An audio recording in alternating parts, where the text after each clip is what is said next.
Welcome, and thank you for tuning into the Leadership Sovereignty Podcast. I'm your host, Ralph Owens, along with Terry Baylor. In today's episode, we'll cover topics such as how to identify an unpredictable leader, how to identify an overly critical leader, how to identify a passive leader, and why understanding what motivates your leader can be the key to your success. Enjoy the show. When you think about it, right? Again, going back to the original point, most people become leaders because they were great individual contributors. Now they're in a different role. They're in a leadership role. They're not being taught. They don't go through a training program that teaches them what it means to be a good leader. So how do they determine what it means to be a good leader? They typically either emulate what they've seen, right? They emulate what they've seen, good or bad, right? Or they take the time to learn how to become great. But I think most people don't do that. Most people just take the time. They basically emulate what they've seen. So if they had a hard taskmaster that was a micromanager, in their mind, it may be that they feel like that is what it means to be successful. Right. Mm-hmm. No, you're so true. All righty, let's move on. What about the unpredictable leader? Right. This is the person that's just off the cuff, off the seat of their pants. You have meetings. There's never an agenda. Every time you meet with them, there's a whole new list of things that they're bringing and not really following up, on the previous list. Everything seems to be a fire. Yep. Hey, I know these kind of leaders. I think they get joy out of shaking things up and watching people scramble. They think of, I'm coming in there and I'm about to break up everything they think is normal, right? Just so they can see everybody scramble. And I think as we get into the show, when we talk about, ways of coping and dealing with this kind of stuff, there are certain tools that you can use to help you deal with that type of situation, right? Because again, inherently, these people are who they are. They became that way for a reason, right? Whether it be previous examples, and really what I've found is most of the case, that's what it's been. It's been previous examples. In their mind, what was a good leader? Oh, this guy came in and shook it up. He kept everybody. Remember, Terry, you and I worked at a company where the CIO, he used to come at various times in the day and just walk the floors. And I remember those stories. I remember those. That was before my time, but I remember those stories. Yeah. And he just had this angry look on his face just to incite fear. Because you never knew when he was going to walk around, and you did not want to be at your desk. You didn't want to not be at your desk when he came, because then he asked your boss, hey, where's this person? Right? That kind of stuff. People do these things because in their minds, that is what constitutes what a successful leader is. Wow. Yeah. Man, I'm glad I missed that episode. I'm glad I missed that turn around the sun. I'm so glad I missed that. No, I think that is great. And just two more on this list. There's the overly critical manager. The overly critical manager. Mm-hmm. It's interesting. So when I hear that, what I hear is a person who was never listened to. Ooh. It's kind of like the middle child syndrome, right? They say the middle child syndrome is they're not the oldest, they're not the youngest, right? They always kind of get marginalized. Nobody ever really listens to them. So they always want somebody to listen to them. So an overly critical person is that person that never had that opportunity to say, hey, what do you think about this? How do you think things should go? Right? So a technique with that type of person is don't lead with your ideas. Ask them for theirs first. Right? What do you think would be a good way to, and then you complement what they say and then you build something together.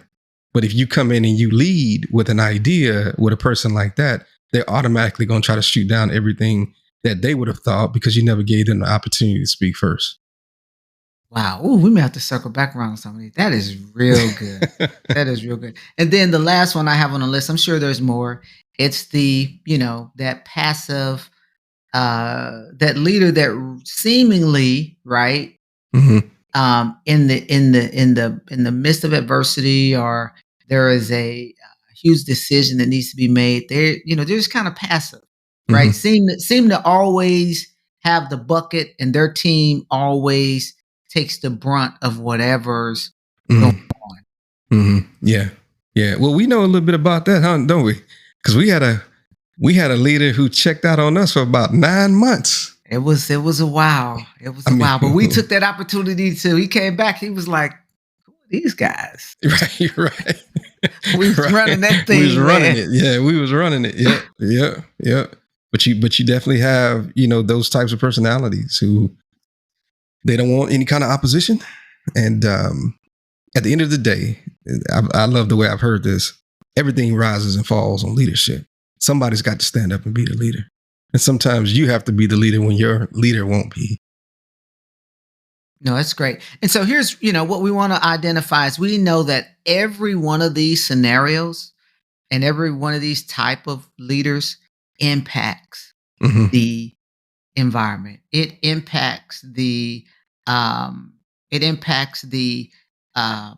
culture, right? It impacts, how folks show up in the morning. It's going to impact the team's actions, right? And so what we want to do is help us, all of us, avoid the pitfalls, because there's these type of leaders are not subject to a certain tier of leader, right? You can find it at the supervisor level. That's right.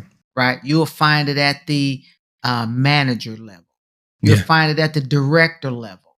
You'll find it at the VP, the SVP, right? You will even find these, and we've seen these levels in the C-suite.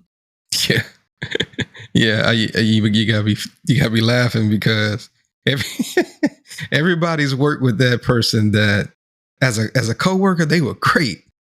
As soon as they got that title, God, it was the Tasmanian devil came out of them. Oh, it was a nightmare. Somebody told me something the other day, and they I'm not going to say what the nickname was for this individual. I'm like, wow, I did not know. It was so bad that there was a nickname floating around. Oh no.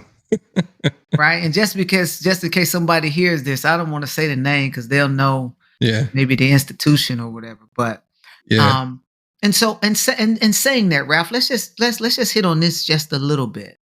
Right. Because and this will lead us into the next topic, right? Strategies for coping. And even better than coping, strategies for excelling. I like that better. In an environment like this. And the fact that you recognize it, it means that others are recognizing it. Now, it doesn't mean that they're doing anything about it, but they're recognizing it. What would be that first thing in maintaining a professional posture and composure, and just as it relates to the organization, right? Because, just carrying yourself through a scenario like this.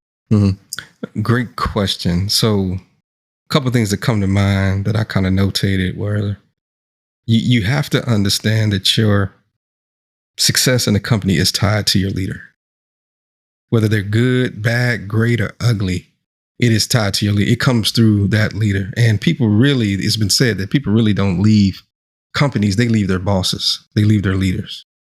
Right. And we know this, Terry, the difference between a great job and a horrible job is just one bad boss. You could have been at one place for 20 years with a great reputation and great success. And then you get a bad leader or a struggling leader, and it completely turns that same job that you do the same thing into a horrible place to work, right? So you have to understand the importance of this relationship. It's critical in order for you to be successful, right? And for some of those who are listening to this, you may have never thought about it like that. You may think to yourself, hey, everybody has to have a leader or a boss. What's the big deal? Well, that person is tied to your success in the organization, at least under that department that you work for, right? You also need to understand what motivates them. Every leader comes to work not just to make money. there are things that are motivating them to get up every day and come to work. You need to understand what that is for that individual. For some, it may be, hey, we want to hit our numbers, our sales numbers for this quarter. For another, it may be, hey, we just want to keep the infrastructure up and stable and not have any outages, right? Whatever it is that motivates that person, you need to be finely tuned with whatever that is. And then you need to understand also what pressures that individual is under from their leadership. Very, very important for you to understand that we can't have this separate thinking of, hey, this is my world and then that's their world. No, the pressures that's coming down on them is what's going to come down on you. And if what you're focusing on is going in direct opposite direction of where your leader is trying to go, then you become a problem and not a solution. Thank you for listening to the Leadership Sovereignty Podcast. We hope that you not only enjoyed the content, but gained something to help you on your personal leadership journey. Feel free to reach out to us on X and Instagram under the handles Leadership Sovereignty. Until next time, stay safe, peace, and blessings.